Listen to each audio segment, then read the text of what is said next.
अमूमन अनुसूचित जाति के अंदर जाटव और अनुसूचित जनजाति में मीणा आरक्षण का एक बड़ा हिस्सा ले जाते हैं। एससी एसटी के अंदर ही कुछ जातियां ऐसी हैं जिनको कुछ भी नहीं मिलता। इसी मुद्दे पर सुनवाई करते हुए सुप्रीम कोर्ट ने 1 अगस्त को आरक्षण से जुड़ा एक ऐतिहासिक फैसला दिया। इसमें अनुसूचित जाति और अनुसूचित जनजाति के लिए कोटे के अंदर कोटा देने की व्यवस्था की गई। 7 न्यायाधीशों की पीठ ने 6-1 से बहुमत से फैसला दिया कि राज्यों को संवैधानिक रूप से अनुसूचित जाति और अनुसूचित जनजाति के अंदर सब क्लासिफिकेशन करने का अधिकार है, ताकि आरक्षण के जरिए सभी जातियों को लाभ मिल सके। इस संबंध में निश्चित ही आपकी भी एक राय होगी, या तो आप इसके पक्ष में होंगे या विपक्ष में होंगे। पर अगर आपने इस एनालिसिस को पूरा देख लिया तो आप पूरे मुद्दे को समझने में कामयाब होंगे। मैंने इसमें 1975 से लेकर अभी तक के पूरे सरकारी प्रयासों, अदालती निर्णयों का विश्लेषण किया है। उच्चतम न्यायालय की सब categorisation of SC ST quota पर अपना निर्णय दिए जाने के बाद से ही हलचल तेज हो गई थी। यह भी आशा नजर आने लगी थी कि एसटी एसटी समुदाय के पिछड़े हुए भाइयों को भी अब वह लाभ मिलेगा जो उनके बीच का ही एक विशेष वर्ग पुश्तों से ले रहा था। पर हुआ वही जिस चीज का डर था। लाभ लेने वालों का वर्ग इतना शक्तिशाली हो चुका है कि पूरे संवैधानिक ढांचे को ही प्रभावित करने की क्षमता रखता है। जो एक बार आरक्षण का लाभ लेकर एमएलए, एमपी, आईएएस, आईपीएस या किसी अन्य सरकारी लाभ से आगे बढ़ चुके हैं, वह चाहते हैं कि वह लाभ उन्हें और उनके बच्चों को ही मिलता रहे। उनके समुदाय के किसी अन्य व्यक्ति को अगर वही लाभ मिलेगा तो उन्हें खुद को वंचित होना पड़ेगा। इसके लिए वह कभी ऐसे कानूनों को आने नहीं देते। हुआ यह है कि एससी एसटी समुदाय के सांसदों का एक प्रतिनिधिमंडल प्रधानमंत्री से मिला और उन्हें समझाया कि अगर ऐसे कानून लागू हो गए तो फिर अगली बार हम खुद ही एमपी एमएलए नहीं बन पाएंगे। इसमें कोई गरीब या पिछड़े तबके का व्यक्ति भी आ सकता है और हमारे बच्चों का क्या होगा। सब कैटेगराइजेशन का विरोध करने वालों में कानून मंत्री श्री अर्जुन राम मेघवाल और श्री फग्गन सिंह कुलस्ते जैसे दिग्गज नेता भी शामिल थे। फिर प्रधानमंत्री जी ने शुक्रवार यानी 9 अगस्त 2024 को अनुसूचित जाति यानी एससी और अनुसूचित जनजाति यानी एसटी समुदायों से संबंधित भाजपा सांसदों के एक समूह को आश्वासन दिया कि एससी एसटी के लिए आरक्षित नौकरियों और शैक्षणिक संस्थानों में सीटों के कोटे में कोई क्रीमी लेयर लागू नहीं की जाएगी। मतलब ये लाभ आगे से भी उसी को मिलेगा जो ले रहा है।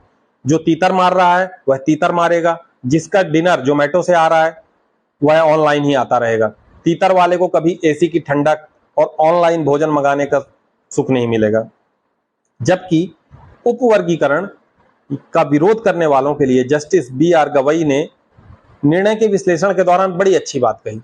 उन्होंने कहा कि विरोधियों का रवैया ट्रेन के जनरल डिब्बे में बैठे व्यक्ति के जैसा है। सबसे पहले डिब्बे के बाहर के लोग जनरल डिब्बे में जाने के लिए संघर्ष करते हैं। हालांकि एक बार जब वह डिब्बे के अंदर घुस जाते हैं तो डिब्बे के बाहर के लोगों को अंदर आने से रोकने की हर संभव कोशिश करते हैं। इसमें कोई संशय नहीं है कि समाज का एक वंचित वर्ग वर्तमान समय में अनुसूचित जाति और अनुसूचित जनजाति की श्रेणी में आता है। उनका जातिवाद के चलते अत्यधिक शोषण हुआ था। शोषण के चलते समाज का यह वर्ग पिछड़ा रह गया था और उस पिछड़ेपन को दूर करने के लिए स्वतंत्र भारत में संविधान में डॉक्टर बी.आर. अम्बेडकर के प्रयासों से वंचित वर्गों के लिए कुछ ऐसे प्रोविजंस लाए गए जो उन्हें अतिरिक्त शक्तियां देते थे और लेजिस्लेचर तथा नौकरियों में प्राथमिकता देते थे। किंतु जिसे एक बार यह लाभ मिल गया वह वंशानुगत तरीके से लाभ पर अपना एकाधिकार जमा कर बैठा है और अपने ही भाइयों को जिन्हें वास्तव में वह लाभ मिलना चाहिए था उन्हें वह लाभ नहीं दे रहा है।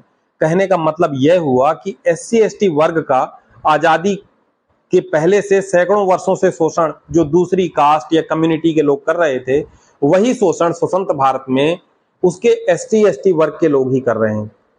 उनका शोषण करने वाला कोई दूसरा कम्युनिटी का या कोई अंग्रेज नहीं है। चलिए पूरे प्रकरण को समझते हैं।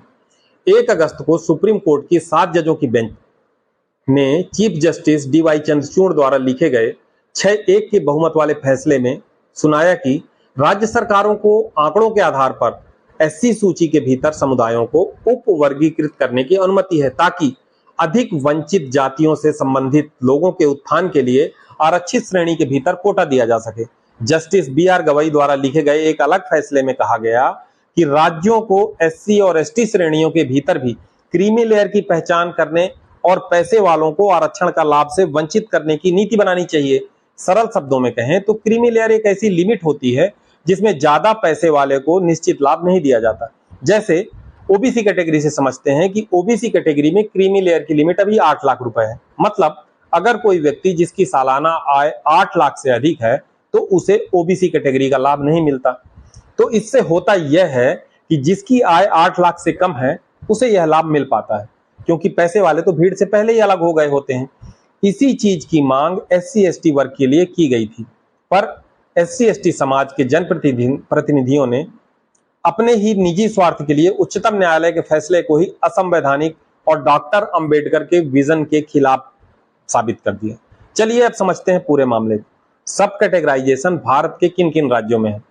सन 1975 में पंजाब के मुख्यमंत्री ज्ञानी जैल सिंह ने, 1994 में हरियाणा के मुख्यमंत्री भजन लाल ने और 1997 में आंध्र प्रदेश के मुख्यमंत्री चंद्रबाबू नायडू ने शेड्यूल कास्ट में सबसे वंचित वर्गों को हिस्सा देने के लिए एससी कोटा को उप समूहों में विभाजित किया था। 2004 में सुप्रीम कोर्ट के E V Chinnaiah versus state of Andhra Pradesh के फैसले से यह रास्ता बंद हो गया तो बिहार के मुख्यमंत्री के रूप में नीतीश कुमार ने अलग रास्ता निकाला। उन्होंने महादलित नाम से एक अलग कैटेगरी बना ली। उसमें अनुसूचित जाति की 22 में से 18 जातियों को मकान, छात्रवृत्ति, एजुकेशन, स्कूल लोन या पढ़ाई के लोन की सुविधाएं दी। सब कैटेगराइजेशन ऑफ एससी कोटा को आसानी से समझने के लिए हमें पंजाब और अनडिवाइडेड आंध्र प्रदेश के 2 प्रकरणों को साथ में लेकर चलना पड़ेगा। आजादी के बाद समाज के वंचित वर्गों को बराबरी में लाने के लिए संविधान में आरक्षण की व्यवस्था की गई, जिसमें अनुसूचित जाति और अनुसूचित जनजाति को जनसंख्या के अनुपात में उन्हें आरक्षण दिया गया। पर आरक्षण की व्यवस्था में कुछ जातियां ही संबंधित कोटे का लाभ लेती रहीं। इस मामले में सबसे पहली बार पंजाब सरकार ने नोटिस किया कि शेड्यूल कास्ट कैटेगरी में वाल्मीकि और मजहबी सिख 2 ऐसी जातियां हैं जिन्हें कोई भी सरकारी लाभ नहीं मिल पा रहा है, क्योंकि बाकी ताकतवर जातियां जो अनुसूचित जाति में हैं सारा आरक्षण ले जाती हैं। इसलिए 1975 में पंजाब सरकार ने एक नोटिफिकेशन द्वारा कुल 25% अनुसूचित जाति के आरक्षण के कोटे का आधा यानी 12.5% वाल्मीकि और मजहबी सिख जातियों के लिए निश्चित किया, ताकि वह भी आर्थिक तौर पर और शैक्षणिक तौर पर आगे बढ़ सके। इस नोटिफिकेशन के आधार पर वाल्मीकि और मजहबी सिख 2004 तक लगभग 30 सालों तक शेड्यूल कास्ट कम्युनिटी के आरक्षण के कोटे का लाभ लेते रहे। पर यहां पर थोड़ी देर के लिए रुककर हम चलते हैं आंध्र प्रदेश की तरफ। आंध्र प्रदेश में माला एक डोमिनेंट कास्ट है जो अनुसूचित जाति में आती है और अनुसूचित जाति को मिलने वाली ज्यादातर सुविधाएं यही जाति ले जाती है, जबकि मडिगा ज्यादातर सरकारी सुविधाओं से वंचित रह जाते हैं। मडिगा कम्युनिटी को भी लाभ पहुंचे, इस उद्देश्य से आंध्र प्रदेश की सरकार ने 1997 में अनुसूचित जातियों को उनके रिप्रेजेंटेशन के आधार पर ए, बी, सी और डी कैटेगरीज में डिवाइड किया। जो जातियां सरकारी सुविधाओं से वंचित थी उन्हें सब कैटेगरी में ज्यादा हिस्सा दिया गया। निश्चित था कि इससे ताकतवर माला कम्युनिटी खुश नहीं थी। इस मामले को वह आंध्र प्रदेश हाई कोर्ट में लेकर गए और एक सिंगल जज की बेंच ने ऑर्डर को स्ट्रक डाउन कर दिया। फिर होता यह है कि उच्च न्यायालय के फैसले के बाद आंध्रा गवर्नमेंट अपने सब कैटेगराइजेशन के पक्ष में एक नया कानून बनाती है, जिसे हाई कोर्ट भी जायज ठहराता है। फिर 2001 में 3 माला एक्टिविस्ट यानी caste activist E V Chinnaiah, Mallela Venkat Rao और पी वेंगेश्वरा राव इस कानून के खिलाफ सुप्रीम कोर्ट में एक याचिका दायर करते हैं। इसमें ईवी चेन्नैया मुख्य पिटिशनर थे। उच्चतम न्यायालय में एक 5 जजेस की बेंच बनाई जाती है जो इस मामले की सुनवाई करते हैं। 2004 में बेंच अपने निर्णय में कहती है कि द सब categorisation of schedule caste was unconstitutional और यह 2004 का सुप्रीम कोर्ट का judgement E V Chinnaiah versus state of Andhra Pradesh के नाम से जाना जाता है। यह एक बेंचमार्क जजमेंट है जिसका जिक्र आरक्षण से संबंधित लगभग सभी प्रोसीडिंग्स में किया जाता है। अब वापस चलते हैं पंजाब की तरफ। पंजाब में टोटल एससी कोटा का 50% वाल्मीकि और मजहबी सिख को 1975 से 2006 तक मिलता रहा। चेन्नैया वाला जजमेंट आने के बाद 2004 में ही इस सब कैटेगराइजेशन के खिलाफ एक याचिका दायर की जाती है, जिसमें Punjab and Haryana high court ने doctor Kishan Pal versus state of Punjab case में पंजाब सरकार के 1975 के नोटिफिकेशन को 2006 में निरस्त कर देती है। 2006 में ही पंजाब सरकार वाल्मीकि और मजहबी सिखों को अतिरिक्त आरक्षण देने के लिए एक नया कानून बनाती है, जिसे देविंदर सिंह द्वारा हाई कोर्ट में चैलेंज किया जाता है, जिसमें पंजाब एंड हरियाणा का high court Devinder Singh versus state of Punjab case में पंजाब सरकार के 2006 के एक्ट को 2006 में निरस्त कर दिया जाता है। उच्च न्यायालय के निर्णय के खिलाफ पंजाब सरकार Devinder Singh versus state of Punjab के मामले को लेकर 2014 में उच्चतम न्यायालय पहुंचती है। उच्चतम न्यायालय इसका पता लगाने के लिए कि क्या वास्तव में ईवी चन्नैया 2004 वाले जजमेंट को दोबारा आकलन करने की जरूरत है, के लिए एक 5 जजों की बेंच नियुक्त करती है। 2020 में 5 जजों की बेंच यह मानने से इनकार कर देती है कि अनुसूचित जाति एक होमोजेनियस ग्रुप है और इसमें आगे सब डिवीजन नहीं किया जा सकता, और बेंच इस बात के लिए राजी हो गई कि 2004 के E V Chinnaiah versus state of Andhra Pradesh वाले निर्णय पर दोबारा विचार करने की जरूरत है, क्योंकि जिस बेंच में E V Chinnaiah versus state of Andhra Pradesh 2004 वाले मामले में जजमेंट दिया गया था वह 5 जजेस की बेंच थी। इसलिए प्रकरण पर दोबारा विचार करने के लिए उच्चतम न्यायालय ने एक 7 जजेस की बेंच कंस्टिट्यूट करती है, जिसे फरवरी 2024 से मामले की सुनवाई की जवाबदारी सौंपी जाती है। अपने निर्णय में 1 अगस्त को उच्चतम न्यायालय ने अपने आदेश में कहा कि राज्य सरकारों को आंकड़ों के आधार पर SC/ST सूची के भीतर समुदायों को उपवर्गीकरण करने की अनुमति है, ताकि अधिक वंचित जातियों से संबंधित लोगों के उत्थान के लिए श्रेणी के भीतर कोटा दिया जा सके।